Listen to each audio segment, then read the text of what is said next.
Long ago and far away, in enchanted lands across the seas, lived kings and queens, princes and princesses, good fairies and wicked witches, ferocious giants and gentle dwarfs. Their adventures and stories have been told for hundreds of years. Open the pages and listen to the words, and you too can join the magical world of Once Upon a Time.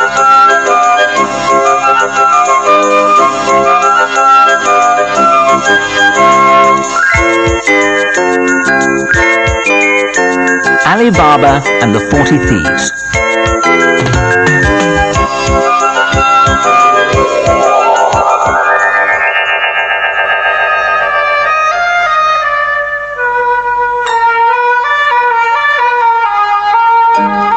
Once upon a time in Persia lived two brothers, Qasim and Alibaba. Qasim was married to a wealthy woman and was a very rich merchant. Alibaba was just a simple woodcutter and had married a woman as poor as himself. One day, Alibaba was collecting wood in the forest when he noticed a group of strange men on horseback. Robbers, Alibaba thought to himself. They must have a hideout near here. I'd better hide in this tree. From his perch, Alibaba counted 40 men, all armed.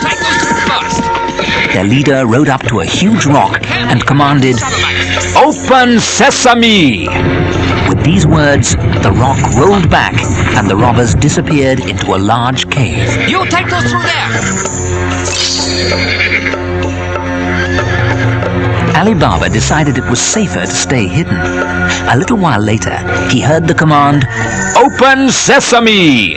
The band of robbers came out, and with the words, "Shut sesame!" the rock slid closed. Alibaba couldn't wait for the thieves to load up their bulging saddlebags and ride off, so he could go down and try the magic words for himself. Sure enough, when he said, "Open sesame!" the rock opened. He walked into a huge cave, and the rock closed behind him. Alibaba couldn't believe his eyes. The cave glistened with riches piled up in every corner. Great rolls of silk, huge pots of perfumes, but best of all, hundreds of sacks of gold and silver. This cave must have been used by bandits to hide their loot for many, many years, Alibaba thought. He decided to take as many bags of gold as his donkeys could carry. "Open sesame!" he commanded. Then, when he was outside, "Shut sesame!" and the rock rolled back. He loaded up the gold, disguising his load with the wood he had cut, and made his way back into town. When he got home, he stealthily unloaded the sacks and took them into his wife. Alibaba told her the whole story. She was delighted and wanted to count the sacks of gold there and then. "There are far too many," Alibaba told her. "We must bury the gold and keep the whole thing a secret." "Let me just measure it," she pleaded, "so we have an idea of our riches." So Alibaba allowed her to go to his brother Qasim's wife to borrow a measuring jar. Qasim's wife was curious to know what such poor people could be measuring, so she dropped some sticky wax into the bottom of the jar. When Alibaba's wife had measured all the gold, which took quite some time as there was so much, she returned the jar. Qasim's wife was amazed when she found a gold coin stuck to the bottom. She taunted Qasim. "You think you're rich, but your brother has so much gold his wife has to measure it rather than count it." Qasim was very jealous, and he rushed to Alibaba and demanded to know the truth. Alibaba was a kind man, so he decided to share his secret with his brother. At first light, the greedy Qasim set off for the cave, taking with him 10 mules on which to load the gold. He found the rock, and with the words, "Open sesame!" he was quickly inside. He was so excited by the riches he saw that when he'd filled his bags with gold and was ready to go, he found he'd completely forgotten the magic words. Try as he might, he couldn't get out. Outside the cave, the band of 40 thieves had returned from their latest robbery. What is this? Seeing Kasim's mules, they became suspicious and drew their daggers and swords before their leader opened the cave with the magic words. Open sesame! Rushing inside, they found the intruder and quickly finished him off.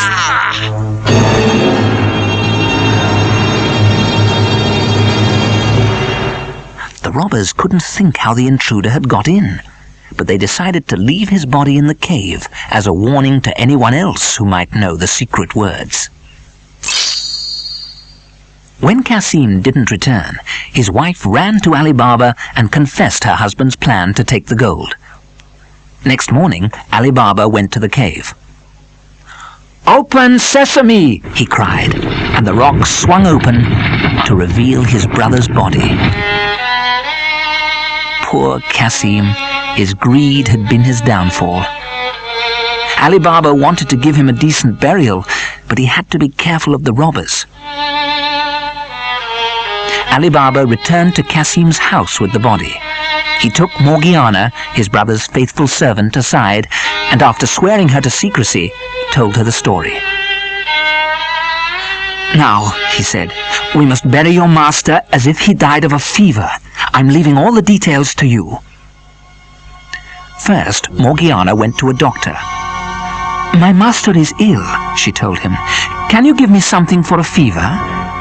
Then she took the medicine home so all the neighbors knew Kasim was ill. Next, she went to a shoemaker, Baba Mustafa. She told him, "For 3 gold coins, you must do a job for me and keep it secret." And she led him blindfolded to Kasim's house. When they arrived, she explained that he must use his stitch skills to disguise the many wounds her master had received.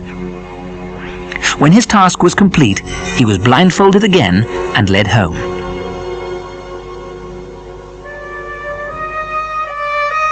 The next day, Alibaba announced that Kasim had died. They laid his body in a fine coffin, and there was a big public ceremony. No one suspected anything. Meanwhile, back at the robbers' cave, the bandits had returned to find the body of the intruder gone. "There is someone else who knows the magic words to open this cave," the leader told his gang. "If we're not very careful, all our riches will be stolen away from under our very noses." He stopped to think. "One of you must go into town and discover who has buried a friend or relative who died in mysterious circumstances." One of the band volunteered, and off he rode. He arrived just as the sun was going down, and the first shop he came to was that of the shoemaker. Seeing the old man busy with his needle, the robber said, "You have good eyesight, old man, to work in this poor light." "Why, yes," replied Baba Mustafa. "Only the other night I had to do a very delicate task in even less light." The robber was curious, and before long, Baba Mustafa had told him all about sewing up Kasim's wounds. "Believe me, my friend," the robber said, "you will earn a lot more money if you take me to the house where you performed this operation." "I would like to help," Baba Mustafa told the robber, "but I was blindfolded when I was taken to the house." But the robber was not to be put off. He persuaded Mustafa to let him blindfold him, then he led him across the town. Sure enough, the route was familiar to the shoemaker, and directly outside Kasim's house, he stopped and told the robber, "This is it. I feel certain that I went no further than this." The robber was jubilant. His task had been easy. He carefully marked the door that Baba Mustafa had recognized with a cross, then hurried back to inform his chief. They would do away with the people who lived at that house, and the secret of the rock would again be safe.